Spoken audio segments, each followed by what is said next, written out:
Miss Ray muna.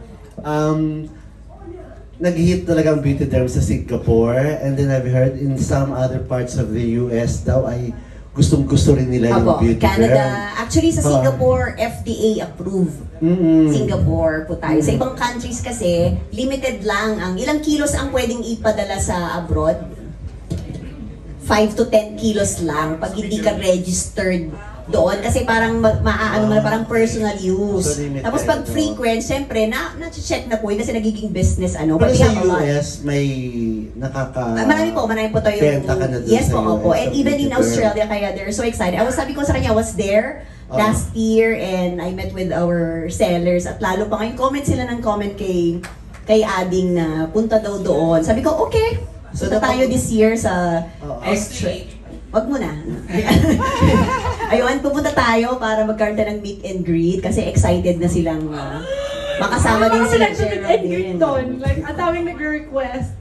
Actually, first endorsement nga to na skincare. Hindi nga talaga siya nagre-reveal ng skin. Kaya kinikilig din ako. Tapos ang dami nila nag-offer sa kanya. Sabi ko, nakakaya naman natin. Bakit naman ako? Sabi ko, gano'n siya kanya. Sige, ako ba siya. So napag-usapan niya ni Ray, napag-usapan niya Geraldine yung baka eventually ay mag-put up na rin siya ng beauty derm store sa Australia. Then one of my surprises din sa kanya, ibibigyan ko ng negosyo package ang kanyang pamilya. Oo, para makapagbenta sila dun sa Ifugao. Kasi malakas din ang Baguio branch natin. At syempre Baguio girls tayo. O yan, so kailangan awan pa G Ifugao dahil pagmamahal sa kanyang pamilya, bibigyan natin ng kalahating million worth of products. Ang pamilya ni Geraldine. Andyan sila. Ayan. Ayun, magatibalong. Ayan, mga pinsan niya. Ganyan niya kamahal yung mga pinsan. Sabi nga, manager na. Hindi ba?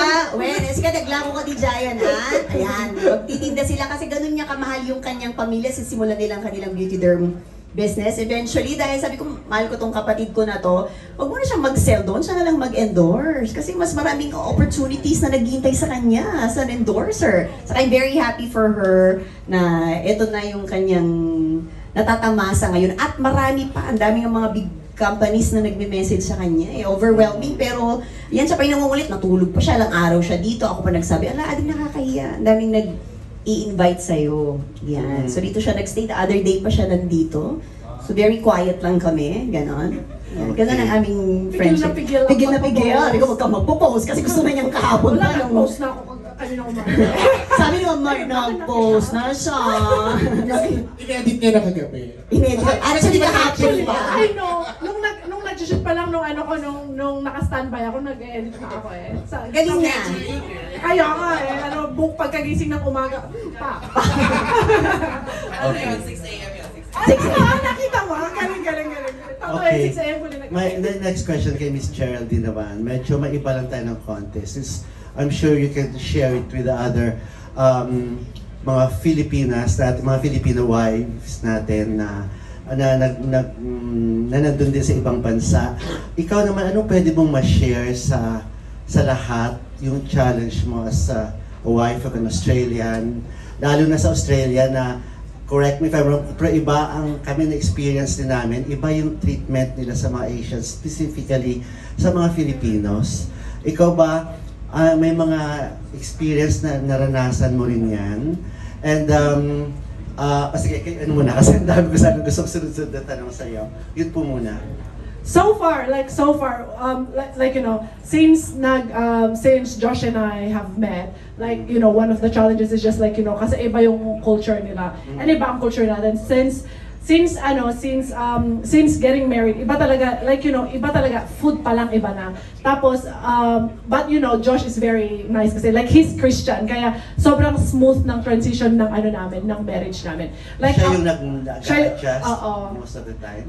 Sorry? Siya yung nag-a-adjust palagi? Oo, siya. Kaya, kasi ang bite-bite niya, like, you know, ako pa yung hindi masyadong Christian talaga. Tapos siya, nahiya ako sa kanya. Ingat-ingat sa hindi mo siya. Ikaw yung maldita, gano'n. Oo, siya talaga, yung sobrang, totoo, huwag kayong tatawa, pero totoo, nung nagde-date kaming dalawa, like, he would always read a Bible verse sa akin. Kaya, totoo, huwag ka naman tawa, Darla. Pero Totoo. Kasi yung nanay at saka tatay na although they were like, so because his dad was he's a retired police officer, and then his mom is she used to be nurse and midwife. But then prior to those careers that they used to be like church ministers. They have pastor ba. So kaya si Josh, he grew up in a like very tight na family na Christian talaga. Kaya I think yun din yung biggest adjustment sa marriage namin na because I'm Catholic tapos sila Salvation Army, so I had to kasi ang ganda din ng ang ganda ng beliefs nila, so pumunta ako sa kanila. So yun. And then pangalawan, we had already, so I've never shared this one to anyone, but then what do you call this? So we had Nemo and Jet, right?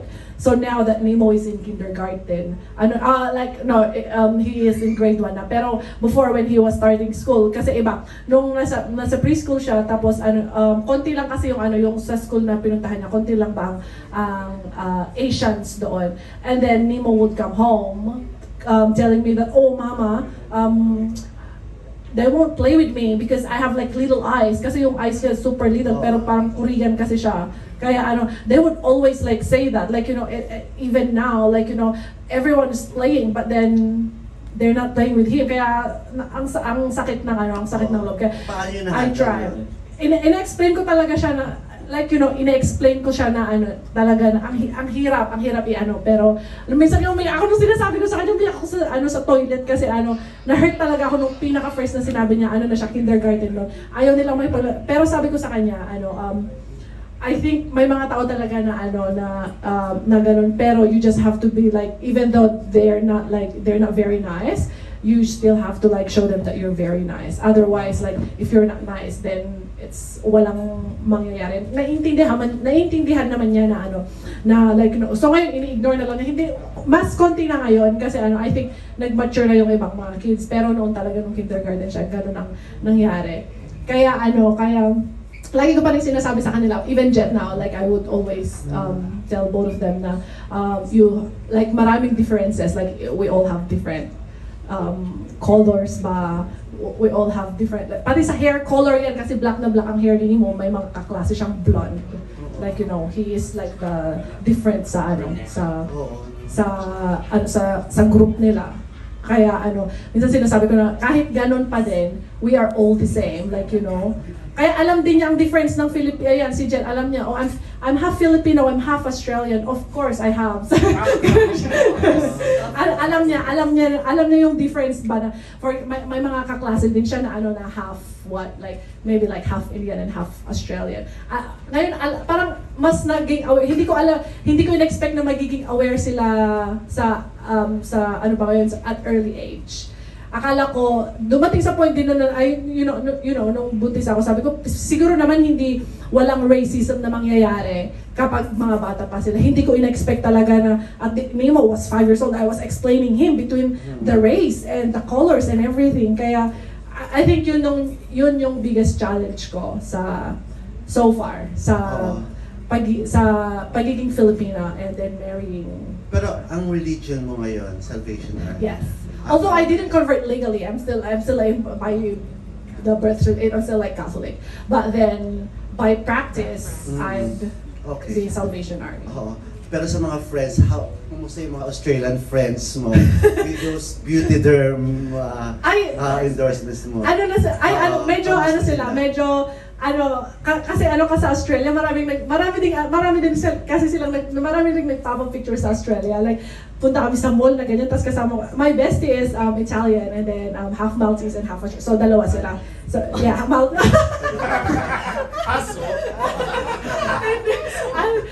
So ano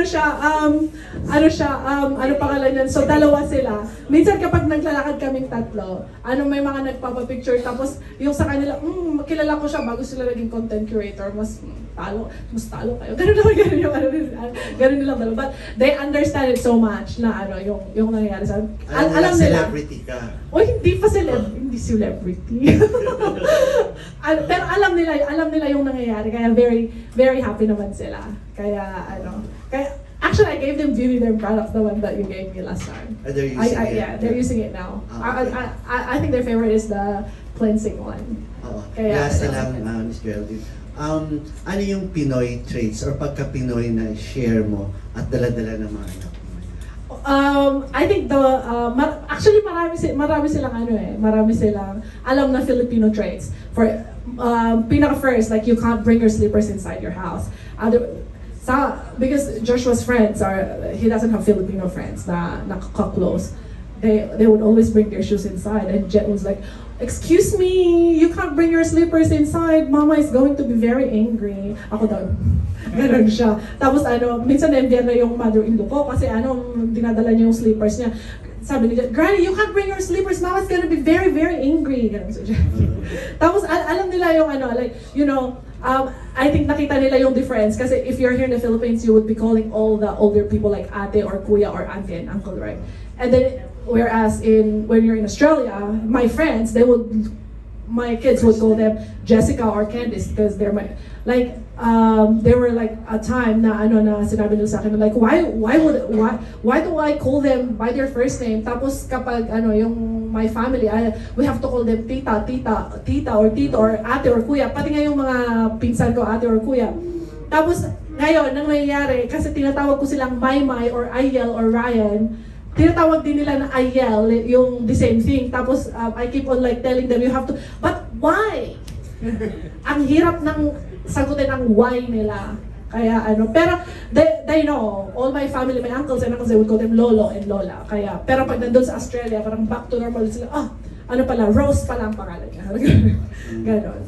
At saka marami silang they would also like talk Ilocano. Mostly I'm Ilocano kasi, and then my mom would be older. So marami silang alam na Ilocano. Kaya. Thank you, Tito Gorgie. Ayan, mapakanta na ako.